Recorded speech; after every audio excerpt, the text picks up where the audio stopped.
हो रहा है। मैं सिर्फ एक छोटी सी गुजारिशात के साथ ये अर्ज़ करूँगा कि तमाम चीफ साहबान की नज़र, जितने भी चीफ साहबान हैं, चाहे वो आर्मी के हों, चाहे वो अदलिया के हों, जितने भी हों, सब के लिए ये है कि चीफ साहब बहादुर चोरां डाकुआं कातलां कोलों चोरां डाकुआं कातलां बारे की पुछदे हो, ये तुहानू की दसणगे ते जिंज वसदे ने किंज वसणगे।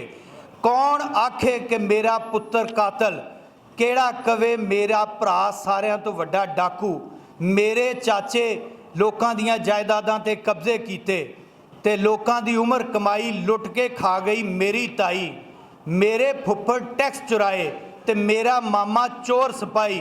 चीफ साहब बहादुर दित्ती है कदी किसी ने अपने जुर्म दी आप गवाही, केड़ा पांदा अपने हथ नाल अपने गल विच मौत दी फाई। औखा सप तो मणका मंगना, शेर दे मूँह चों बोटी खोनी, होनी नहीं हुंदी अनहोनी।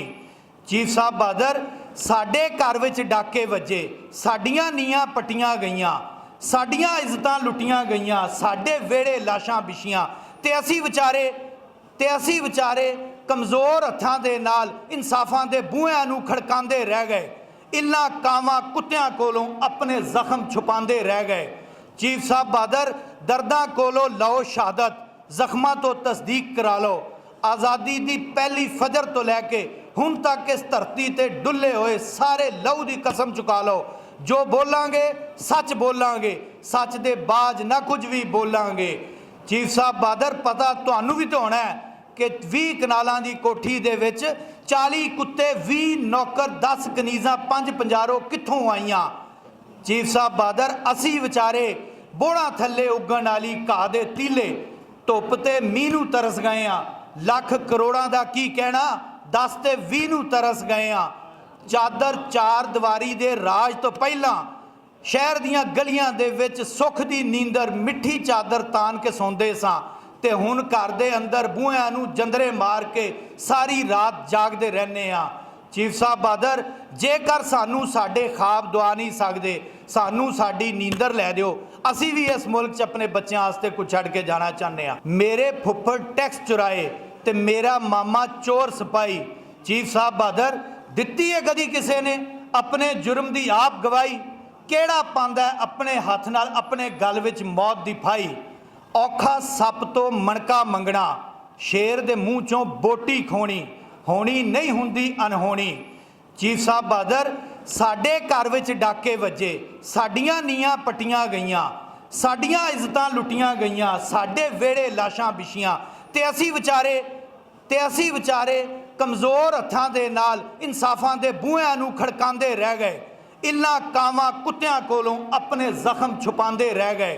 चीफ साहब बहादुर दर्दां कोलों लो शहादत, जख्मां तो तस्दीक करा लो, आज़ादी दी पहली फजर तो लैके हुण तक इस धरती ते डुले हुए सारे लहू दी कसम चुका लो। जो बोलांगे सच बोलांगे, सच दे बाज ना कुछ भी बोलांगे। चीफ साहब बहादुर पता तुहानू भी तो होना है कि 20 कनालां दी कोठी दे विच 40 कुत्ते, 20 नौकर, 10 कनीज़ां, 5 पंजारो कित्थों आईयां। चीफ साहब बहादुर असी विचारे बोड़ा थल्ले उगण वाली घाह दे तीले, धुप ते मींह नूं तरस गए हाँ, लख करोड़ां दा की कहना, 10 ते 20 नूं तरस गए हाँ। चादर चार दीवारी दे राज तो पहलां शहर दियां गलियां दे विच सुख दी नींदर मिठी चादर तान के सौंदे सां ते हुण घर दे अंदर बूहिआं नूं जंदरे मार के सारी रात जागदे रहने आ। चीफ साहब बहादुर जेकर सानू साडे ख्वाब दुआ नहीं सकदे, सानू साडी नींदर लै दिओ, असी भी इस मुल्क च अपने बच्चों वास्ते कुछ छड़ के जाना चाहते हैं। मेरे फुफ्फड़ टैक्स चुराए ते मेरा मामा चोर सिपाही। चीफ साहब बहादुर दित्ती है कदी किसी ने अपने जुर्म दी आप गवाही, केड़ा पांदा अपने हथ नाल अपने गल विच मौत दी फाई। औखा सप तो मणका मंगना, शेर दे मूँह चों बोटी खोनी, होनी नहीं हुंदी अनहोनी। चीफ साहब बहादुर साडे घर विच डाके वजे, साडियां नीयां पट्टियां गईयां, साडियां इज्जतां लुटियां गईयां, साडे वेड़े लाशां बिछियां ते असी विचारे कमज़ोर हत्थां दे नाल इंसाफां दे बूहिआं नूं खड़कांदे रह गए, इन्हां कावां कुत्तियां कोलों अपने जख्म छुपांदे रह गए। चीफ साहब बहादुर दर्दां कोलों लो शहादत, ਜ਼ਖਮਾਂ ਤੋਂ ਤਸਦੀਕ ਕਰਾ ਲਓ। ਆਜ਼ਾਦੀ ਦੀ ਪਹਿਲੀ ਫਜਰ ਤੋਂ ਲੈ ਕੇ ਹੁਣ ਤੱਕ ਇਸ ਧਰਤੀ ਤੇ ਡੁੱਲੇ ਹੋਏ ਸਾਰੇ ਲਹੂ ਦੀ ਕਸਮ ਚੁਕਾ ਲਓ। ਜੋ ਬੋਲਾਂਗੇ ਸੱਚ ਬੋਲਾਂਗੇ, ਸੱਚ ਦੇ ਬਾਜ ਨਾ ਕੁਝ ਵੀ ਬੋਲਾਂਗੇ। ਚੀਫ ਸਾਹਿਬ ਬਾਦਰ, ਪਤਾ ਤੁਹਾਨੂੰ ਵੀ ਤਾਂ ਹੋਣਾ ਹੈ ਕਿ 20 ਕਨਾਲਾਂ ਦੀ ਕੋਠੀ ਦੇ ਵਿੱਚ 40 ਕੁੱਤੇ, 20 ਨੌਕਰ, 10 ਕਨੀਜ਼ਾਂ, 5 ਪੰਜਾਰੋ ਕਿੱਥੋਂ ਆਈਆਂ। ਚੀਫ ਸਾਹਿਬ ਬਾਦਰ, ਅਸੀਂ ਵਿਚਾਰੇ ਬੋੜਾਂ ਥੱਲੇ ਉੱਗਣ ਵਾਲੀ ਘਾਹ ਦੇ ਤੀਲੇ ਧੁੱਪ ਤੇ ਮੀਂਹ ਨੂੰ ਤਰਸ ਗਏ ਆ। ਲੱਖ ਕਰੋੜਾਂ ਦਾ ਕੀ ਕਹਿਣਾ, 10 ਤੇ 20 ਨੂੰ ਤਰਸ ਗਏ ਆ।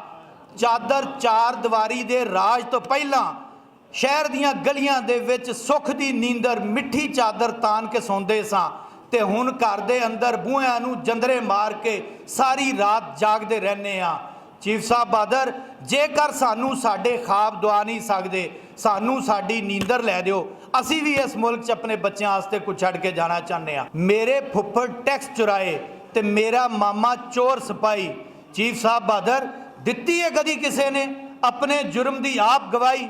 ਕਿਹੜਾ ਪਾਉਂਦਾ ਆਪਣੇ ਹੱਥ ਨਾਲ ਆਪਣੇ ਗਲ ਵਿੱਚ ਮੌਤ ਦੀ ਫਾਈ? ਔਖਾ ਸੱਪ ਤੋਂ ਮਣਕਾ ਮੰਗਣਾ, ਸ਼ੇਰ ਦੇ ਮੂੰਹ 'ਚੋਂ ਬੋਟੀ ਖੋਣੀ, ਹੋਣੀ ਨਹੀਂ ਹੁੰਦੀ ਅਨਹੋਣੀ। ਚੀਫ ਸਾਹਿਬ ਬਾਦਰ, ਸਾਡੇ ਘਰ ਵਿੱਚ ਡਾਕੇ ਵੱਜੇ, ਸਾਡੀਆਂ ਨੀਆਂ ਪੱਟੀਆਂ ਗਈਆਂ, ਸਾਡੀਆਂ ਇੱਜ਼ਤਾਂ ਲੁੱਟੀਆਂ ਗਈਆਂ, ਸਾਡੇ ਵਿਹੜੇ ਲਾਸ਼ਾਂ ਵਿਛੀਆਂ, ਤੇ ਅਸੀਂ ਵਿਚਾਰੇ ਕਮਜ਼ੋਰ ਹੱਥਾਂ ਦੇ ਨਾਲ ਇਨਸਾਫਾਂ ਦੇ ਬੂਹਿਆਂ ਨੂੰ ਖੜਕਾਉਂਦੇ ਰਹਿ ਗਏ। ਇਨ੍ਹਾਂ ਕਾਵਾਂ ਕੁੱਤਿਆਂ ਕੋਲੋਂ ਆਪਣੇ ਜ਼ਖਮ ਛੁਪਾਉਂਦੇ ਰਹਿ ਗਏ। ਚੀਫ ਸਾਹਿਬ ਬਾਦਰ, ਦਰਦਾਂ ਕੋਲੋਂ ਲਓ ਸ਼ਹਾਦਤ, ਜ਼ਖਮਾਂ ਤੋਂ ਤਸਦੀਕ ਕਰਾ ਲਓ। ਆਜ਼ਾਦੀ ਦੀ ਪਹਿਲੀ ਫਜਰ ਤੋਂ ਲੈ ਕੇ ਹੁਣ ਤੱਕ ਇਸ ਧਰਤੀ ਤੇ ਡੁੱਲੇ ਹੋਏ ਸਾਰੇ ਲਹੂ ਦੀ ਕਸਮ ਚੁਕਾ ਲਓ। ਜੋ ਬੋਲਾਂਗੇ ਸੱਚ ਬੋਲਾਂਗੇ, ਸੱਚ ਦੇ ਬਾਜ ਨਾ ਕੁਝ ਵੀ ਬੋਲਾਂਗੇ। ਚੀਫ ਸਾਹਿਬ ਬਾਦਰ, ਪਤਾ ਤੁਹਾਨੂੰ ਵੀ ਤਾਂ ਹੋਣਾ ਹੈ ਕਿ 20 ਕਨਾਲਾਂ ਦੀ ਕੋਠੀ ਦੇ ਵਿੱਚ 40 ਕੁੱਤੇ, 20 ਨੌਕਰ, 10 ਕਨੀਜ਼ਾਂ, 5 ਪੰਜਾਰੋ ਕਿੱਥੋਂ ਆਈਆਂ। ਚੀਫ ਸਾਹਿਬ ਬਾਦਰ, ਅਸੀਂ ਵਿਚਾਰੇ ਬੋੜਾਂ ਥੱਲੇ ਉੱਗਣ ਵਾਲੀ ਘਾਹ ਦੇ ਤੀਲੇ ਧੁੱਪ ਤੇ ਮੀਂਹ ਨੂੰ ਤਰਸ ਗਏ ਆ। ਲੱਖ ਕਰੋੜਾਂ ਦਾ ਕੀ ਕਹਿਣਾ, 10 ਤੇ 20 ਨੂੰ ਤਰਸ ਗਏ ਆ। ਚਾਦਰ ਚਾਰ ਦੀਵਾਰੀ ਦੇ ਰਾਜ ਤੋਂ ਪਹਿਲਾਂ ਸ਼ਹਿਰ ਦੀਆਂ ਗਲੀਆਂ ਦੇ ਵਿੱਚ ਸੁੱਖ ਦੀ ਨੀਂਦਰ ਮਿੱਠੀ ਚਾਦਰ ਤਾਨ ਕੇ ਸੌਂਦੇ ਸਾਂ, ਤੇ ਹੁਣ ਘਰ ਦੇ ਅੰਦਰ ਬੂਹਿਆਂ ਨੂੰ ਜੰਦਰੇ ਮਾਰ ਕੇ ਸਾਰੀ ਰਾਤ ਜਾਗਦੇ ਰਹਿੰਦੇ ਆ। ਚੀਫ ਸਾਹਿਬ ਬਾਦਰ, ਜੇਕਰ ਸਾਨੂੰ ਸਾਡੇ ਖਾਬ ਦਵਾ ਨਹੀਂ ਸਕਦੇ, ਸਾਨੂੰ ਸਾਡੀ ਨੀਂਦਰ ਲੈ ਦਿਓ। ਅਸੀਂ ਵੀ ਇਸ ਮੁਲਕ 'ਚ ਆਪਣੇ ਬੱਚਿਆਂ ਵਾਸਤੇ ਕੁਝ ਛੱਡ ਕੇ ਜਾਣਾ ਚਾਹੁੰਦੇ ਆ। ਚੋਰਾਂ ਡਾਕੂਆਂ ਕਾਤਲਾਂ ਕੋਲੋਂ ਚੋਰਾਂ ਡਾਕੂਆਂ ਕਾਤਲਾਂ ਬਾਰੇ ਕੀ ਪੁੱਛਦੇ ਹੋ? ਇਹ ਤੁਹਾਨੂੰ ਕੀ ਦੱਸਣਗੇ ਤੇ ਜਿੰਜ ਵਸਦੇ ਨੇ ਕਿੰਜ ਵਸਣਗੇ। ਕੌਣ ਆਖੇ ਕਿ ਮੇਰਾ ਪੁੱਤਰ ਕਾਤਲ, ਕਿਹੜਾ ਕਵੇ ਮੇਰਾ ਭਰਾ ਸਾਰਿਆਂ ਤੋਂ ਵੱਡਾ ਡਾਕੂ। ਮੇਰੇ ਚਾਚੇ ਲੋਕਾਂ ਦੀਆਂ ਜਾਇਦਾਦਾਂ ਤੇ ਕਬਜ਼ੇ ਕੀਤੇ, ਤੇ ਲੋਕਾਂ ਦੀ ਉਮਰ ਕਮਾਈ ਲੁੱਟ ਕੇ ਖਾ ਗਈ ਮੇਰੀ ਤਾਈ।